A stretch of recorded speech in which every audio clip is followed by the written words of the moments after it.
नमस्कार किसान भाइयों, this is doctor Charandeep Singh और मैं स्वागत करता हूं मेरे यूट्यूब चैनल पे। आई होप आप सभी ने थंबनेल पे देख ही लिया होगा कि हाँ, आज का हमारा टॉपिक क्या है। आज का टॉपिक जरा सा पिग फार्मिंग से हटके डेयरी फार्मिंग पे है। तो डेयरी में टॉपिक है कि पशु को खिलाने का सही तरीका, इसको डिटेल में डिस्कस करेंगे। और आई थिंक कि इस वीडियो के बाद आपको कहीं और देखने की जरूरत नहीं पड़ेगी कि पशु को कैसे खिलाएं, क्या खिलाएं, कितना खिलाएं। तो बने रहिए मेरे साथ इस वीडियो में। अब अगर बात आएगी खिलाने की, तो हम पशु को क्या क्या खिला सकते हैं, क्या क्या ऑप्शन है हमारे पास। पहला आ गया हरा चारा, ठीक है। दूसरा आ गया भूसा, तीसरा आ गया दाना, वंड, फीड, ठीक है। और चौथा आ गया सप्लीमेंट्स।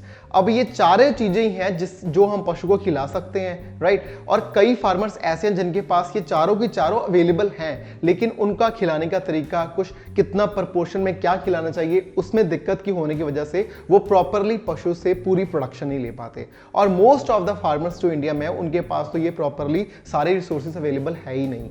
तो अब हम बात करेंगे कि हर एक आइटम का, हर एक प्रपोर्शन का क्या क्या इंपॉर्टेंस है। अब हम बात करते हैं सबसे पहले हरे चारे की। हरा चारा तो एक सीजनल फॉडर है। जैसे सर्दियों का मौसम निकला है तो बरसीम, राई ग्रास, लूसन और नेपियर ग्रास वगैरह काफ़ी सारे फॉडर्स हैं जो सर्दियों के मौसम में बहुत अच्छे से आते हैं, राइट।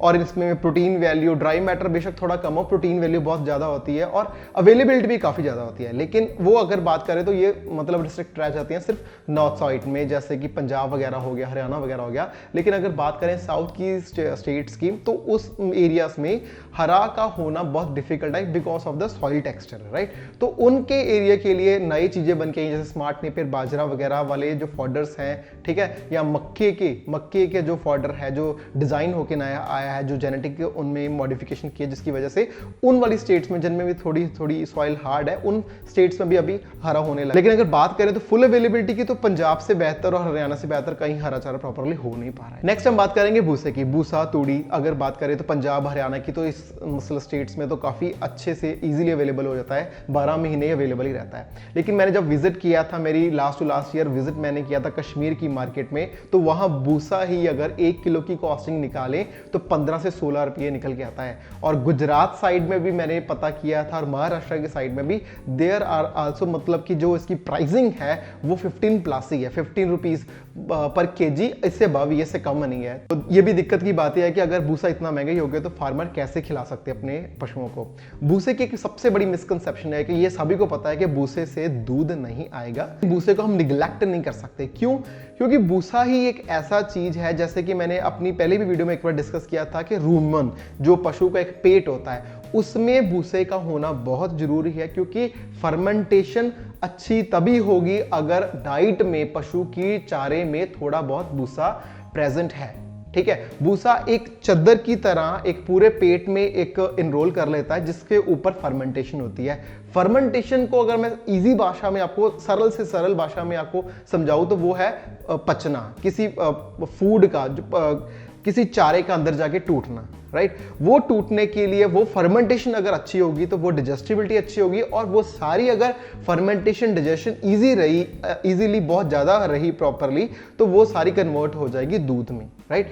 सो फर्मेंटेशन के लिए और वैसे भी पशु की आउटर स्किन कोट के लिए, पशु की शाइनिंग के लिए, छोटे छोटे जो कई मतलब दिक्कतें आती हैं पशु में, कई बार देखा जाता है कि मतलब गोबर पतला हो गया, और कई सारी ऐसी दिक्कतें हैं जिसमें मतलब जो भूसा है वो बहुत इंपॉर्टेंस रखता है। सो हम भूसे को सिर्फ ये चीज से निग्लेक्ट नहीं कर सकते कि ये दूध नहीं देता तो हम पशु को डालेंगे ही नहीं। अगर आप मेरी राय मानो तो अगर गाय हैं तो उसको एटलीस्ट 1 किलो भूसा तो चाहिए हर हालत में। आप रिजल्ट देख सकते हो कितना डिफरेंस आएगा। क्योंकि जब विजिट किया था last to last year Kashmir की मार्केट में, तो बहुत सारे फार्मर्स में सेम इशू आ रहा था स्किन की कोटिंग को लेके। वो कहते थे कि दूध तो हमारा पशु बहुत अच्छे से दे रहा है, लेकिन जो इसकी जो चमड़ी की जो क्वालिटी है या चमक है वो नहीं आ पा रही।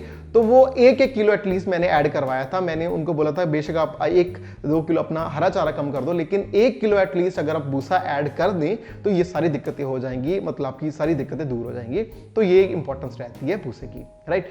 नेक्स्ट हमारा बात आती है, जो मेन आता है फीड, या जिसको दाना बोल दें या वंड बोल दें। ये सबसे क्रूशियल पॉइंट है, क्योंकि फीड की अगर अवेलेबिलिटी की बात करें तो वो फिर बात वही है, क्योंकि नॉर्थ साइड में तो इजीली अवेलेबल है, एक्सेसिबल भी है, क्योंकि प्राइस पॉइंट पे ठीक है। लेकिन मोस्ट ऑफ द फार्मर्स जो मेरे ज्यादा नजदीक फार्मर है, वो है 1-2 पशुओं वाले, और कई फार्मर्स ऐसे हैं जो अफोर्ड नहीं कर सकते फीड। वो दिक्कत की बात नहीं है। तो वो आप क्या कर सकते हो कि आपने जैसे दाना ही बनाया है ना, आपको सबको पता है कि आप दाना बनाते हो, थोड़े से अनाज ले लेते हो, थोड़ा सा आप ऑयल केक ले लेते हो, मोलेसेस वगैरह ले लेते हो ना, सबको लेके आप दो तरीके करते हो। जहां तो उसको क्या करते हो कि भिगो देते हो, सारी रात भिगो देते हो और सुबह पशु को डालते हो, या उसको आप उबाल लेते हो और फिर पशु को डालते हो। और इन दोनों तरीकों में ही मेरे को कोई दिक्कत है जो मैं आपको मतलब I will let you know. सबसे पहली बात तो ये है कि अगर पशु को हम मोस्ट ऑफ द फार्मर्स मैंने क्या देखा है कि भिगोने की अगर बात करें तो वो शाम को रात को अपना जो दाना भिगो देते हैं, सुबह पशु को दे देते हैं। ये बिल्कुल एक गलत प्रैक्टिस है, क्योंकि सारी रात अगर दाना भिगोया रह गया तो उसमें क्या होगा, फंगस, अफ्लाटॉक्सिन जिसको उल्ली बोलते हैं, उसका लगने के चांसेस बहुत ज्यादा बढ़ जाते हैं, जिसकी वजह से एनिमल को मेस्टाइटिस, पशु को मेस्टाइटिस, थनैला रोग आएगा ही आएगा। ठीक है ना, क्योंकि अल्टीमेटली तो हम यही बात कर रहे हैं कि पशु खाए और दूध दे, अगर मेस्टाइटिस, थनैला ही आ गया तो वो क्या ही प्रोडक्शन करेगा, राइट।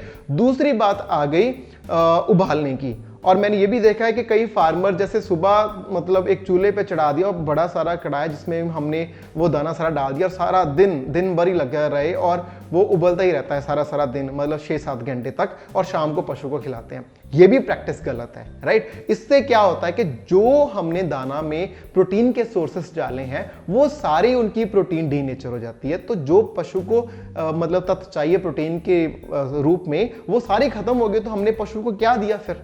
ठीक है, अब क्या बात करते हैं कि आप कैसे करें, क्योंकि उबालना और भिगोना भी इंपॉर्टेंट है, क्योंकि डाइजेस्टिबिलिटी को अगर बढ़ाना हो तो हमें उबालना भी पड़ेगा, भिगोना भी पड़ेगा। तो इससे इसका एक सिंपल सा फॉर्मूला है, 1.5 से 2 घंटे। अगर आपने किसी अपने अनाज को उबालना है तो 1.5 से 2 घंटे ही क्राइटेरिया, इससे ज्यादा आप ना उबालें, राइट। और वही बात आ गई भिगोने की। अगर आपने अपना दाना भिगोना है तो वो भी आ गया 1.5 से 2 घंटे तक भिगोना है, उससे ज्यादा नहीं भिगोना। मतलब भिगोना और उबालना इंपॉर्टेंट है डाइजेस्टिबिलिटी को इंक्रीज करने के लिए, पैलेटेबिलिटी को इंक्रीज करने के लिए, लेकिन कुछ मात्रा तक ही। अगर इससे ज्यादा करेंगे तो दिक्कतें यही आएगी कि जो हम चाह रहे हैं कि पशु को ड्राई मैटर मिले, प्रोटीन मिले, राइट, वो प्रॉपरली मिल नहीं पाएंगी और हमारा दाना एज अ वेस्ट ही बाहर निकल आएगा और इनफैक्ट मेस्टाइटिस जैसे रोग भी पशु को लग पाएंगे, राइट। और ये हो गए हमारे 3 पॉइंट। चौथा पॉइंट आ गया सप्लीमेंट्स का। सप्लीमेंट्स की तो मैं क्या ही बात करूं, आजकल डेयरी इंडस्ट्री में जितने सप्लीमेंट्स है ना, आई डोंट थिंक के ह्यूमन वाली में भी इतने सप्लीमेंट्स की मार्केट बढ़ी है, राइट। तो डेयरी के सप्लीमेंट्स की एक अलग से वीडियो आएगी, क्योंकि वो अपने आप में एक बड़ा एक टॉपिक है, तो उसमें डिस्कस करेंगे।